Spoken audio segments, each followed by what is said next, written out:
لماذا لم يلاحظ أحد أن إيلون ماسك على الرغم من كونه أغنى رجل في العالم لا يزال عاجزاً عن شراء 3 أشياء؟ يكسب ماسك 14 مليون دولار يومياً، وهو مبلغ لا يمكن لشخص عادي أن يكسبه طوال حياته. أنفق 70 مليون دولار لشراء أسرع طائرة خاصة في العالم لمجرد وظيفته، ومع ذلك ورغم ثروته البالغة 342.4 مليون دولار لا يستطيع شراء هذه الأشياء الثلاثة. أولاً، لا يستطيع شراء الحب الحقيقي.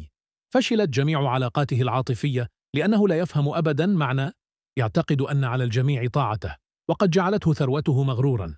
ثانياً، لا يستطيع شراء حب أبنائه.